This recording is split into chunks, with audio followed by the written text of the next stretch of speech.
Today we're going to be cooking a Spam sandwich. Here's what you'll need. Spam, bread, pickles, mayo, mustard, and a frying pan. First things first. Open the can of Spam and shake it out onto the counter or cutting board.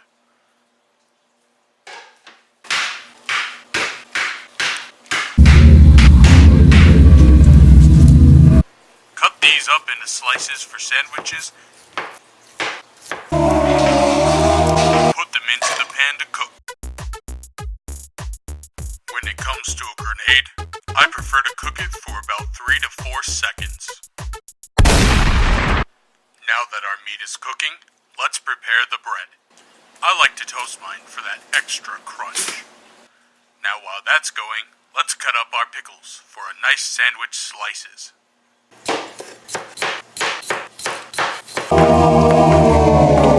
There's the toast. Careful, it's coming in hot. Haha.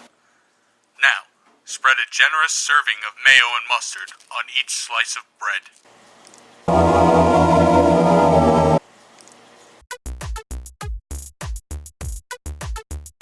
In high-intensity situations, I find that 2 to 3 dunks are perfect for the amount of teabagging. Looks like our Spam is done cooking. Now we just take that and put it all together. Look at that. Now we have one tasty sandwich.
It's October, and you know what that means? It's time to get scary. And what better way to get in the mood than to play a horror game? Just, which one should I play? When it comes to the survival horror genre in gaming, there's quite a bit to choose from. This can even be broken down into subgenres. The more modern approach to horror has been the run and hide style. Games like Slenderman, Outlast, and Amnesia, they all left you defenseless and required you to sneak around and hide from enemies. As scary as these games may be, I'm not really a big fan of them. I mean, if I'm being chased around by some kind of homicidal maniac or some fucking 12-foot demon from hell, I'm gonna be picking up anything I can to try and fend it off. Before this, we had the action survival horror subgenre. The ones that set you out on a linear path, providing you with plenty of ammunition to blast your way out of situations. This genre consists of games like The Evil Within, Resident Evil 4 through 6, Dead Space, and hell, even The Last of Us. Now don't get me wrong, ammo is scarce in these games.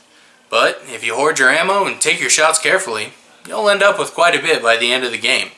And besides, the game design is good enough to supply you with what you need for any situation. Next, we have the OG survival horror subgenre. The ones that gave you limited supplies, but at least you had a means to defend yourself. These games usually consist of you exploring one big map, solving puzzles, finding items, and fending off bosses. Games like Resident Evil and Silent Hill. This is personally my favorite subgenre. You are forced to make decisions. Do I kill the enemies in this hallway, or do I just try and run past them? You never were too sure on this, as you had to constantly backtrack throughout the map because you found a key used on a door on the other side of the building. This also gave you a false sense of security, having you backtrack through familiar territory only to change it up on you by having new enemies, or maybe something comes crashing through the window. Now when I say survival horror, what game comes to mind? For most people, this would be Resident Evil, and for good reason. When this game came out, it shocked the gaming world. It had bloody and disturbing imagery, scary themes, zombies. But was this really the game to start the genre? Going back even further, we come to the SNES horror subgenre. None of these games were really that scary. They mainly just consisted of horror-style themes. I mean, just look at Castlevania. You're walking around whipping skeletons and monsters. But is this scary? I mean, is this even scary to you? Yeah, I didn't think so. I find it hard to believe that these SNES games were even remotely considered inspiration for the horror genre. There has to be something else. Something more. God, and I remember reading something about it somewhere. And I just can't remember what it is. Oh well. I guess I'll just go look at houses on the internet. Man, what a sweet home. Sweet Home is a psychological role-playing horror game for the NES and Famicom. It is regarded to be the granddaddy of all survival horror games. It was made back in 1989 by the company... Can you guess it? Here, I'll give you a few seconds. Time's up. It was Capcom. If you got that right, good job. I like you. If you got it wrong, then you need to go watch my Dino Crisis review. See? I told you this company was awesome. Remember that time in my last review where I was like, "Oh dude, Capcom is so awesome. It's like the best company ever." Sweet Home was based off of the movie of the same name, Sweet Home. And it was even supervised by the film's director, Ki Kurosawa. However, due to the horrific imagery of this game, it was denied a global release. Hey, go figure. Amerikid didn't release something that was violent and gory. There has to be a boob somewhere in this game. Sweet Home was the main inspiration for the first Resident Evil game. In fact, Resident Evil was originally intended to be a remake of Sweet Home. Remember how Resident Evil took place in a mansion? Had limited inventory space, door loading screens, death animations, multiple endings, blood and gore? A woman who went crazy after her 2-year-old son died in an incinerator, then she proceeded to kill children in order to provide playmates for him, while being unable to live with herself and finally committed suicide, but she couldn't forgive herself so her ghost became trapped in said mansion? Oh, whoops. That one was just Sweet Home. This game doesn't mess around. It starts off with your team walking into a mansion, only to have them get trapped in and yelled at by a ghost. From there, the game gives you subtle hints on how to play. This game has some very unique gameplay elements to it. Of course, they were unique for its time, but some of them even remain unique by today's standards. You are given 5 team members. Each one has their own unique tool. You can then form up teams with them. You can have a max of 3 members per party. So throughout the game, I ran around with a team of 3 and a team of 2. The characters we get are Kazuo, special ability, has a lighter. Eikiko, special ability, medic. Taro, special ability, has a camera. Emi, is it Emi? Emi? Special ability, locksmith. Asuka, special ability, has a vacuum. I feel like they could have taken team members with a little more use. Alright team, I have assembled together this elite task force. We are trying to find the killer of this man. We have David, the best damn blind crime scene investigator. Jennifer, the fastest texter this side of the Western Hemisphere. And Johnny, he works at Domino's and can get us discounts on pizza. Alright team, let's go. Yeah! Each of the items your characters have are used to progress through the game. The vacuum sucks up broken glass blocking your way. The lighter burns ropes. The lockpick can open locked doors. Medic can heal curses and poison team members. And, well, the camera photographs the frescoes. This is the only item you can go without, as the frescoes just give you story and hints on what to do next. The team system allows you to do some cool things in this game. You can choose to split up your teammates like a bad horror movie and cover more ground, but doing this leaves your characters vulnerable. When you get attacked, it's just him and the monster, so his odds of survival go down. For the most part, you want to keep your characters grouped up. I just had my teams following each other around, and if one group got into trouble, the other group was just a call away. Now you may be asking yourself, but Anus, what's a call? A call is an option you get during battle. Oh, did I forget to mention this game was an RPG? Yeah. So you wander around the mansion, then BAM! A random encounter. Now everyone in your current party is thrown into the fight. However, you can only have a max of 3 members. That's where the call comes in. You can call out to your other teammates. If the character you call is in a team, then the entire team comes along. The call works as that character's turn, but if you can make it to the fight in time, then they can join in on the battle. There were only a select few actual tough enemies that I needed my whole team for in battle, but I would call them for just about every fight for 2 reasons. 1, so I could move along my second team without encountering a fight, and 2, because everyone participating in the fight will receive all the EXP for it. And you want to try and level your team members as much as possible, because once they die, that's it. They're dead. If you thought losing a team member for fights was bad enough, there are reasons a lot worse than that. If a team member dies, you lose their character's specific tool, as well as 2 inventory spaces. Great. She's dead. Now who's going to send a text to my wife? Johnny. Take her pillowcase and rock. But my hands are full with all these pizzas. Alright. Then where's David? David? Hey guys, I found a way out of here. Guys? The designers were really clever when they made this game. If you were to lose a team member, they have replacement items scattered throughout, so you can still progress. They're all relatively close to the area you might need them at, but the lack of team members means a lack of inventory space, so you will have to do a lot of backtracking if a member is lost. However, in doing so, the remaining members will be fighting a lot more, making them stronger for the lack of numbers. Still, the fights are not the main problem of this game. It's your inventory. Every item you pick up has a use. A rope gets you over gaps, candle allows you to see in dark places, flashlight gets rid of shadows blocking your way, there are limited health tonics to heal your entire party, and a pail you can fill up with blood and use it to melt a statue.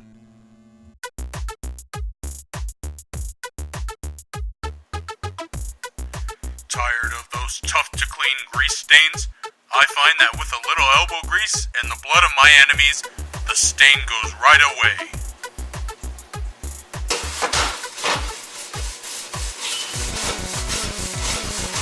Speaking of blood, this game has it, among other disturbing images.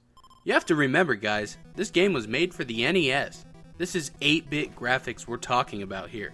Artists were extremely limited on their color use, yet they were able to create some fantastically disturbing images. Just look at what happens when a team member dies. And look at the enemies. These are pretty damn terrifying, especially this fuck. Hey, excuse me, sir. I'm a bit lost. You think you could help me out? Oh, Jesus!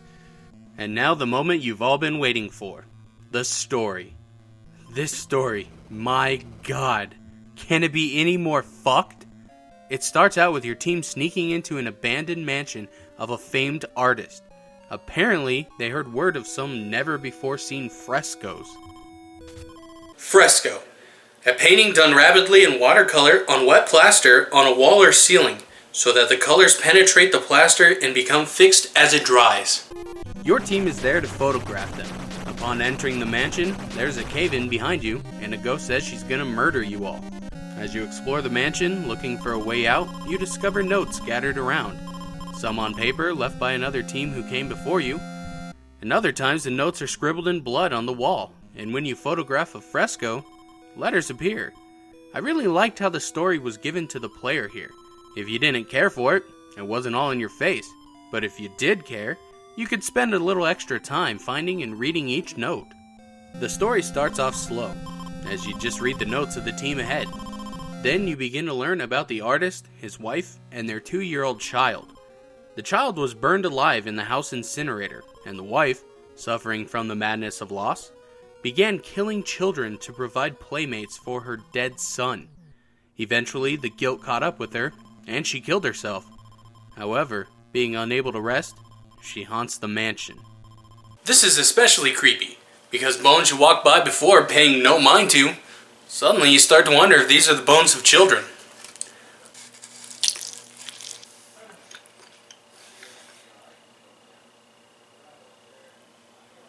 The story starts to get a little stranger.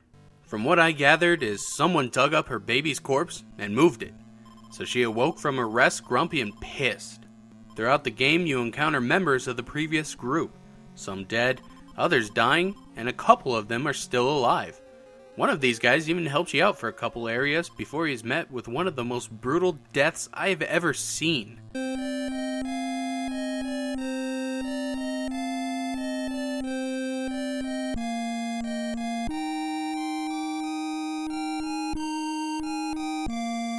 In order to defeat the final boss, you need to have 4 items in your inventory. A tool? Yeah, that's the actual name. And I'm not really sure the purpose of this thing. A photograph of her with her family, the diary of her husband, and finally, the coffin of her dead child. Using these items at certain times during the fight will finally finish her off and cleanse the mansion of evil, in which shortly after, the whole thing crumbles to the ground. There are multiple endings, which for an NES game is damn impressive. However, they don't really offer much.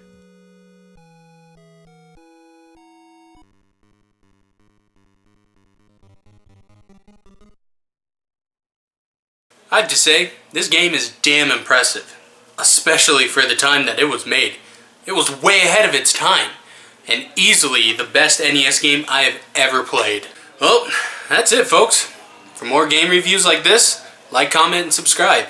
If you enjoyed the music used in this episode, go check out Kraywitz on Newgrounds. So until next time friends, same brown hair, same YouTube channel. Good night everyone, thank you for coming. Your host for the evening,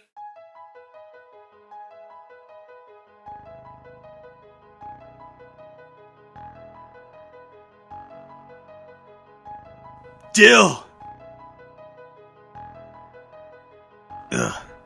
There's no pulse. Dill, I told you not to go in without protection. I told you if you got in too deep to pull out. I'm gonna make that son of a bitch pay.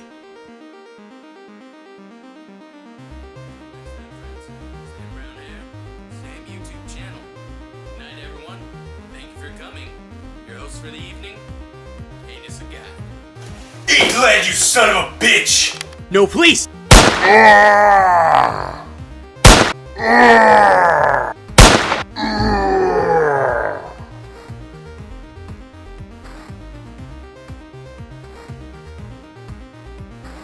Any last words?